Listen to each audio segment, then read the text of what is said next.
2026년 요양보호사에게 무슨 일이 일어날까요? 지금까지와는 완전히 다른 변화가 시작됩니다. 월급부터 자격증 취득까지 모든 게 바뀌어요. 안녕하세요, 여러분. 오늘은 정말 중요한 소식을 가지고 왔어요. 요양보호사로 일하고 계신 분들이라면 반드시 알아야 할 내용입니다. 2026년부터 요양보호사 제도가 크게 바뀌거든요. 어떻게 바뀌는지, 여러분에게 어떤 영향이 있는지 차근차근 알려드릴게요. 첫 번째 변화, 외국인 요양보호사 등장. 2026년부터 해외에서 온 전문가들이 함께 일해요. 이게 왜 필요하게 됐을까요? 우리나라 고령화 속도가 정말 빠르거든요. 2025년에는 초고령 사회에 진입해요. 그런데 문제가 뭐냐면 요양보호사가 턱없이 부족하다는 거예요. 2027년에는 요양보호사가 무려 7만 9천 명 부족할 것으로 예상돼요. 이대로 두면 어르신들을 제대로 돌볼 수 없겠죠? 그래서 정부가 특단의 조치를 내린 거예요. 국내 대학을 졸업한 외국인 유학생들에게 E-7 비자를 주고 요양보호사 자격을 취득할 수 있게 해주는 거죠. 연간 400명까지 2년 동안 시범적으로 운영한다고 해요. 사회복지나 간호학을 전공한 사람들이 우선이고 한국어 능력까지 갖춘 사람들만 선발할 예정이에요. 두 번째, 월급이 오른다.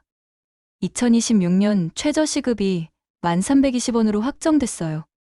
2025년 1,030원에서 290원 올랐죠. 그럼 실제로 월급이 얼마나 될까요? 근무 형태별로 자세히 알아볼게요. 주간보호센터에서 일하시는 분들, 기본 월급은 215만 원 정도에서 시작해요. 여기에 운전수당, 야간수당, 휴일수당 등을 더하면 평균적으로 220만 원에서 235만 원 사이가 돼요. 그런데 경력이 쌓이면 더 받을 수 있어요. 3년차 이상이면 장기근속 장려금 6만 원, 5년차 이상이면 8만 원, 7년차 이상이면 10만 원이 추가로 나와요.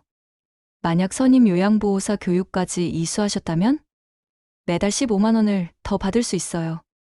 이걸 다 합치면 월 250만 원까지도 가능하다는 계산이 나와요. 요양원에서 일하시는 분들, 여기는 업무 강도가 좀 더 세죠.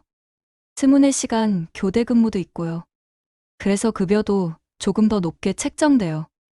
월 225만 원에서 250만 원 사이가 평균이에요. 야간이나 주말 근무가 포함되면 250만 원 이상도 가능해요. 방문요양 하시는 분들, 이분들은 시급으로 계산하는 게 맞죠. 기본 시급 1,320원에 주유수당 약 2,064원, 연차수당 약 594원을 더하면 총 시급이 13,000원 가까이 돼요. 가정에서 24시간 돌봄하시는 분들, 업체마다 다르긴 하지만 시급이 13,000원에서 최대 22,000원까지도 나와요. 단, 근무 인정 시간이 업체마다 다르니 여러 곳을 비교해보고 결정하시는 게 좋겠어요. 세 번째, 더 좋은 근무 환경. 요양보호사 1명당 돌보는 어르신 수가 바뀌어요. 지금은 2.3명이었는데 2026년부터는 2.1명으로 줄어들어요. 0.2명 차이라고 생각할 수도 있지만 현장에서는 정말 큰 차이예요.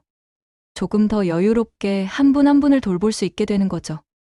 다만 기존 시설들은 갑자기 인력을 충원하기 어려우니까 2026년 12월 31일까지는 기존 기준을 적용해 주기로 했어요. 그리고 요양보호사 승급제도 도입해서 경력에 따른 차별화된 보상체계도 만들어갈 예정이에요. 하지만 더 큰 변화가 올 수도 있어요. 표준임금제라는 제도가 논의 중이거든요. 이게 뭐냐면 지금처럼 경력 10년이 넘어도 신입과 똑같은 최저임금만 받는 구조를 바꾸자는 거예요. 국회에서 열린 토론회에서는 최저임금의 130%를 기본급으로 보장하자는 제안이 나왔어요. 130%를 기준으로 하면 시급은 약 13,416원이 돼요. 월 209시간으로 계산하면 약 280만 원 수준의 월급이 되는 거죠. 현재보다 최소 60만 원에서 70만 원 이상 오를 수 있다는 계산이에요. 방문요양 하시는 분들도 이동시간, 교육시간, 대기시간이 모두 근로시간으로 인정되면 실질 시급이 지금보다 훨씬 더 높아질 수 있어요. 아직 확정은 아니에요. 복지부에서는 이 제도의 필요성에는 공감하면서도 장기요양 보험료를 20%에서 30% 올려야 하는 문제가 있다고 해요. 국민적 합의가 필요하다는 신중한 입장을 보이고 있죠. 하지만 사회적 공감대가 형성된다면 언젠가는 이 제도가 현실이 될 가능성도 충분해요. 2026년 요양보호사에게는 새로운 기회의 해가 될 것 같습니다. 외국인 동료들과 함께 일하게 되고, 월급도 조금씩 오르고, 근무 환경도 개선되고, 그리고 더 나은 처우를 위한 제도도 논의되고 있어요. 물론 아직 해결해야 할 과제들이 많아요. 하지만 요양보호사의 가치를 사회가 인정하기 시작했다는 건 분명히 긍정적인 신호라고 생각해요. 여러분은 어떻게 생각하시나요? 댓글로 의견을 남겨주세요.